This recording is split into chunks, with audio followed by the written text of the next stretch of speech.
What's up, guys? What's up?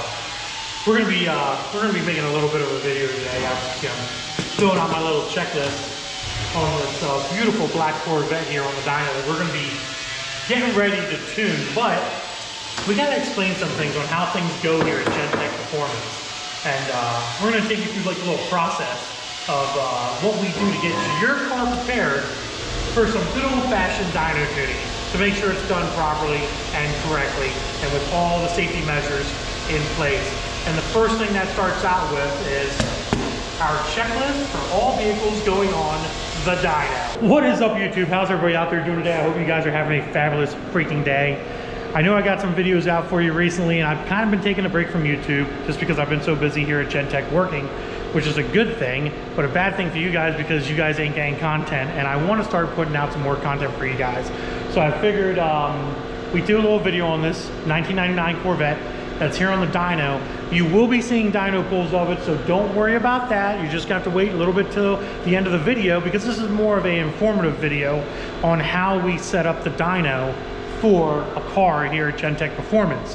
One of the first things we do is we have this nice little checklist here that tells you everything, well, it tells me as the tuner everything I need to check before actually putting this car on the rollers.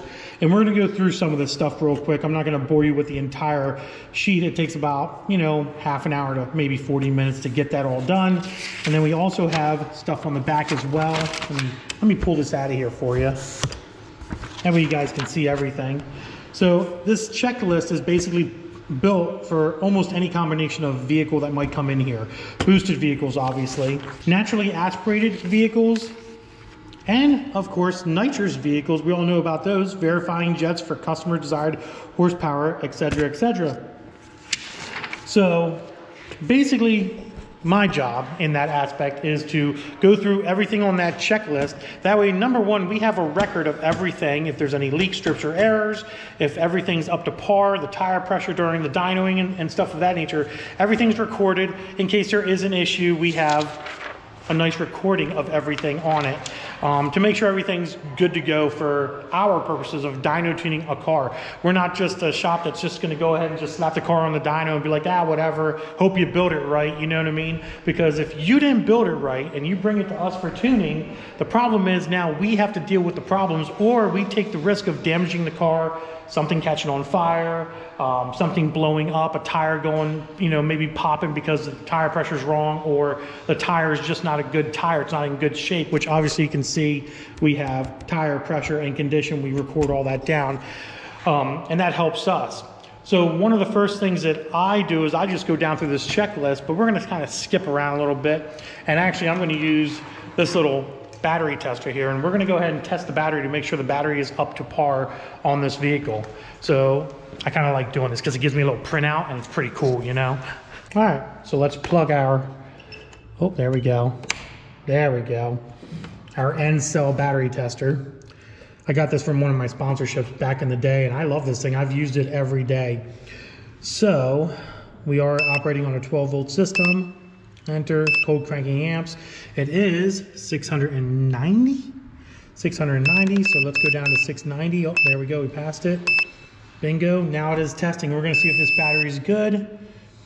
Good, needs charged, so we're going to go ahead and print it out. No, ignore. There we go. So as you can see, we also include this battery slip into our information for later use in case the customer, you know, says, my battery's dead, I don't know why. And we can be like, well, it was a good battery when it was in here, but it definitely needed charge. So we have proof of that on our end, which is a very nice thing to have. The other thing we do here is we also check your spark plugs. Well, at least pull one for verification. Now, I did previously talk to this customer on the phone, and I told him that before he brings his car here, to put a set of NGK TR6s in, and let's see if he listened. He did, look at that. So we have a brand new pair, a brand new set of NGK TR6s, which is a good plug for this car, just being a heads cam setup. So we can mark that down in the paperwork saying, yep, That's the verified spark plug that's in this car. And we know for a fact that more than likely the other 8 or other 7 are probably the same, but we know that it was done, so that's a good thing. So let's put this spark plug back in this little engine here. As you can see, we marked down spark plugs, condition. I've done some of this already, obviously. NGK TR6s, fans installed and working. Let's double check.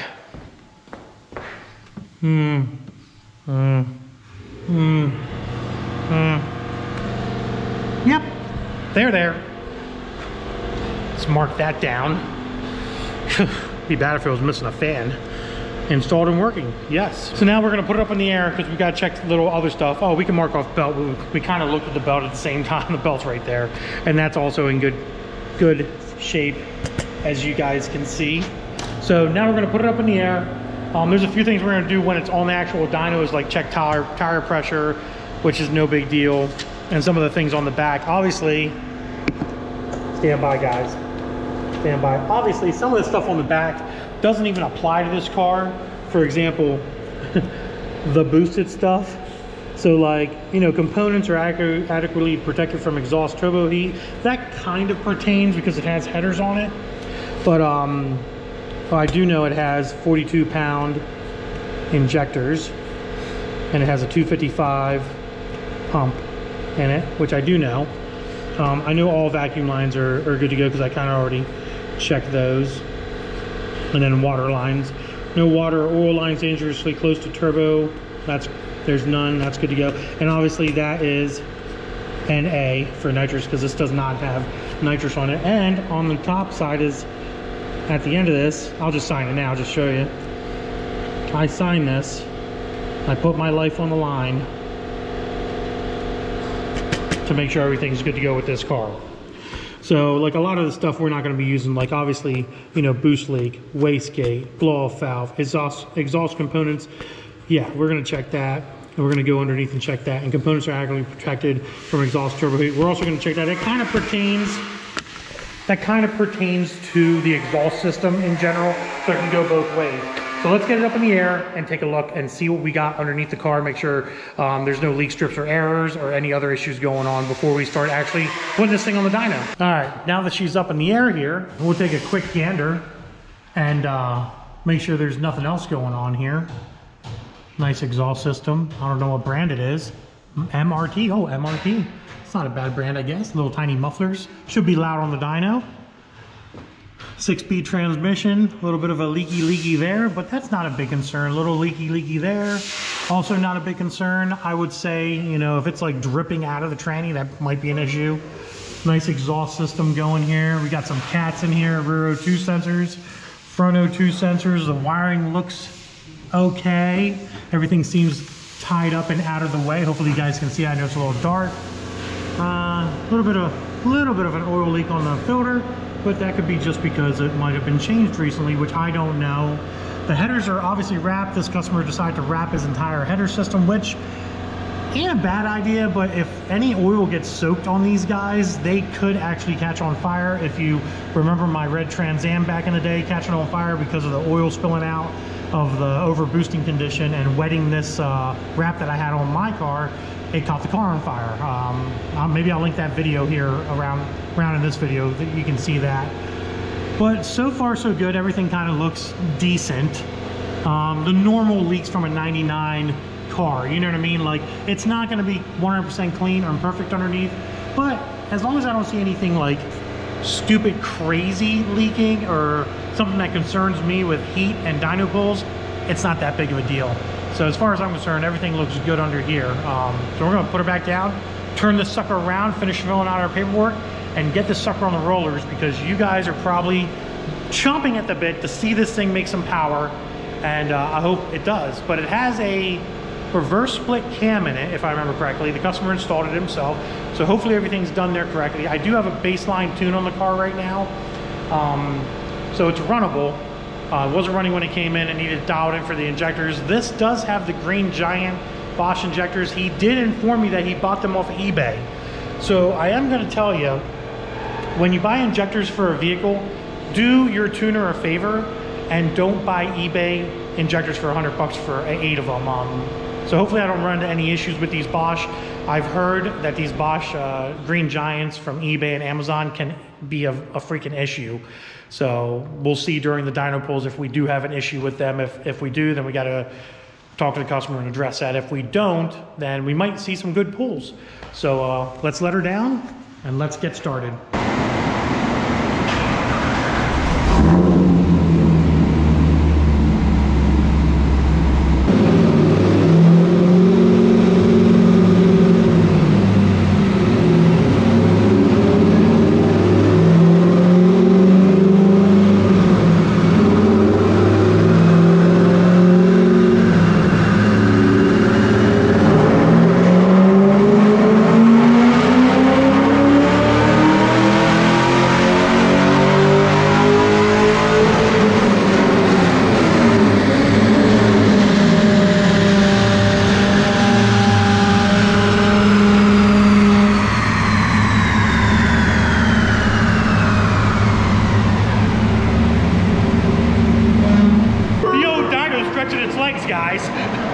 We were running really lean, so we were doing some few quick pulls while making adjustments to the tune just to make sure everything was good to go. But we are on the richer side of things, which I'd rather be rich than lean. So there's our dyno graph. As you can see, it's 12.5, 12.1, 12.2, 12.3. It's nice and steady. So I ended up taking some fuel out. And for that pull on 28 degrees of timing, we made 372, 378 horsepower or torque at the wheels. It's not really making a lot of power, and by what I understand, it's a small cam. It's not a big cam or anything crazy. But this also has a set of RPC 225 heads on it as well. I don't know how good of a head they are. I've never heard of them. So I don't know if they're really doing anything, honestly. I think it's an old Thunder Racing reverse split cam is what it is. That might be affecting with the heads and stuff. It's hard to say. But yeah, so we're gonna let her cool down and unsmoke the shop with the big fan here and do another pull and see if what she makes with the new revised tune that we put in it.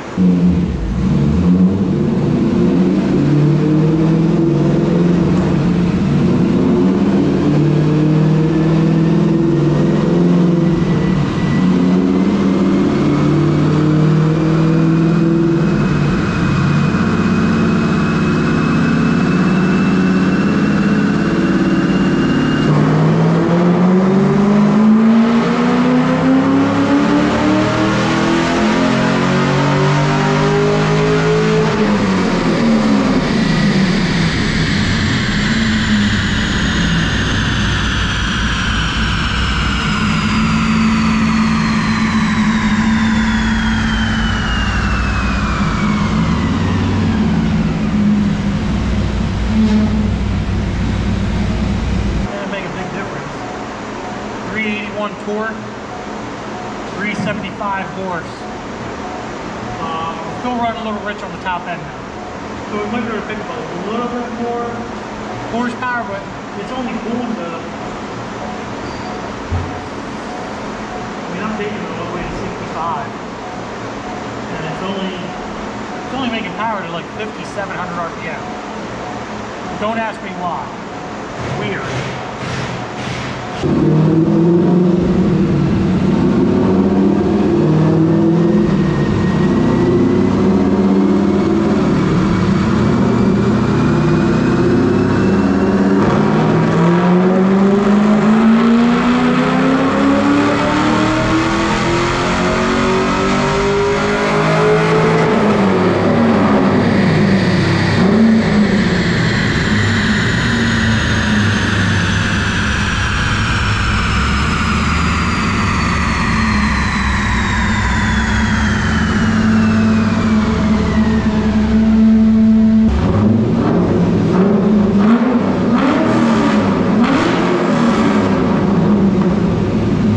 That's all she wrote, to be honest, and I'm gonna be honest with you guys, it's very surprising that this car is only putting down what it's putting down. And like I said, I'm taking it up to the power band.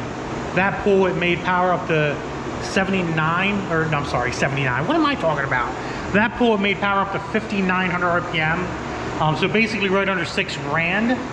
And the power stayed the same, as you guys can see, 375, 381 torque. Air fuel, I mean, it don't get no perfecter, if that's a word, than that. 12.8, 12.9, which I do like it a little on the richer side. Yes, I could go a little leaner into the 1301, 1302, but if this ain't my car, I'm not taking the risk, and I want this customer to be happy. It goes a little rich at the very end, as you can see.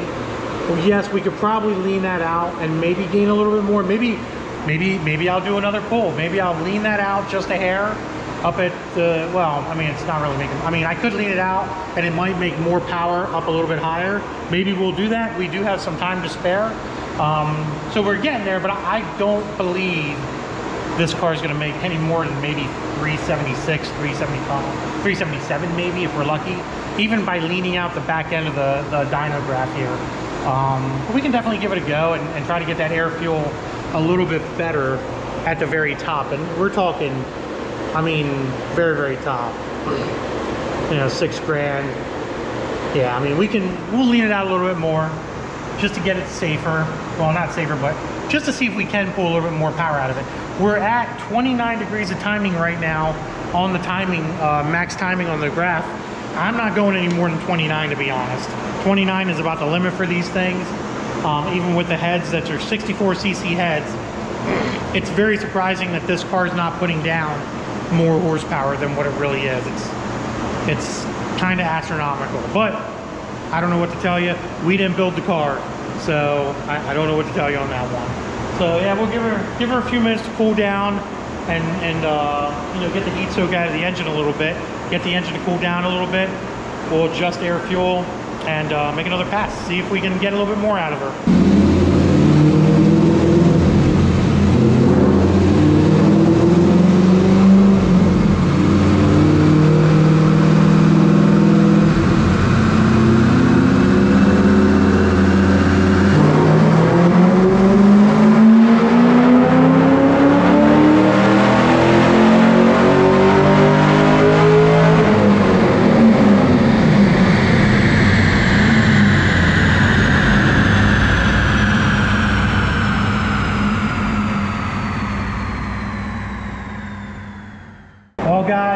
Got some good news and I've got some bad news.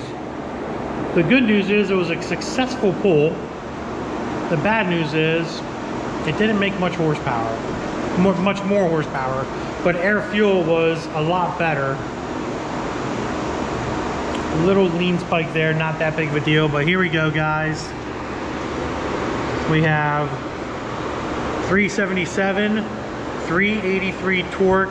Basically, we picked up like a couple more horsepower by leaning it out just a hair.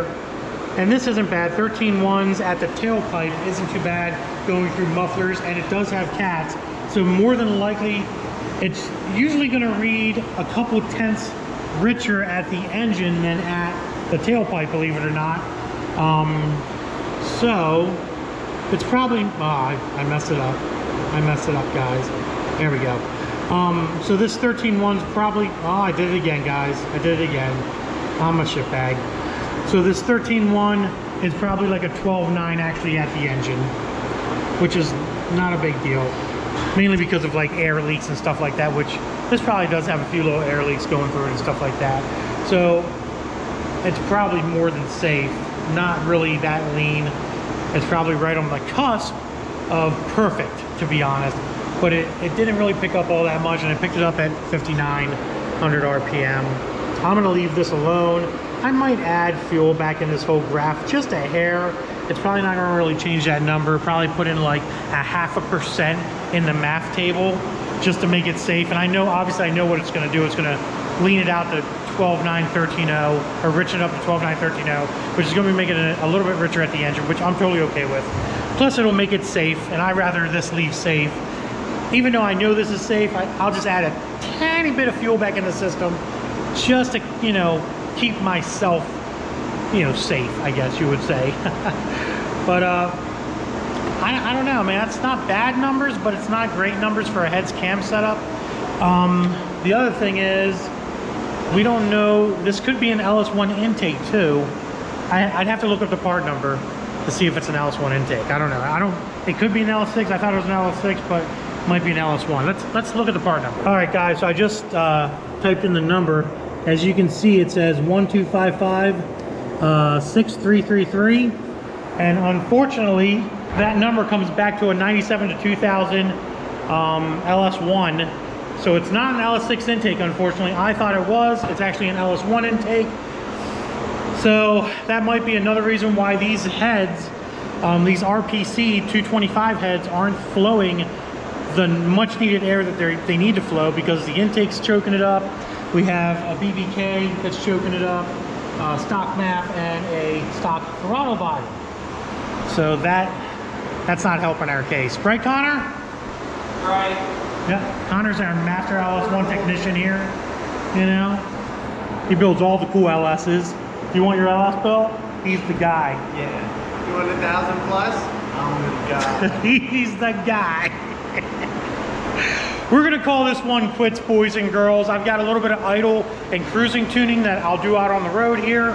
Other than that, there's nothing more I can do on the dyno per se. I've got all my wide open throttle pulls in, and that's good to go. So I'm just gonna unstrap her and we're gonna do some idle cruising tuning, which, you know, ain't that bad to do. It's pretty easy stuff and all that jazz. But yeah, guys, there you go. Not big, not impressive, unfortunately. Just a bad combination of parts is what I would call this.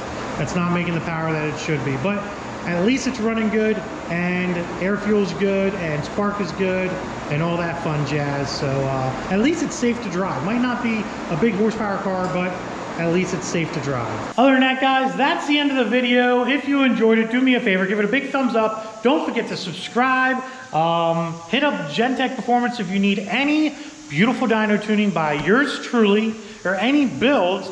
Maybe what we'll do, comment below, let me know if you want a tour of the shop to see what other things are going on. I know I talked in my last video about an MG that's sitting here and it's over in the other shop. Maybe we'll make a little video about that later. And the Roadrunner's almost finished up that I posted before, so we might make a video about that as well, and a few other projects. So comment below, let me know if you want to see those projects, and we'll get them on YouTube for you guys. But other than that, deuces, guys.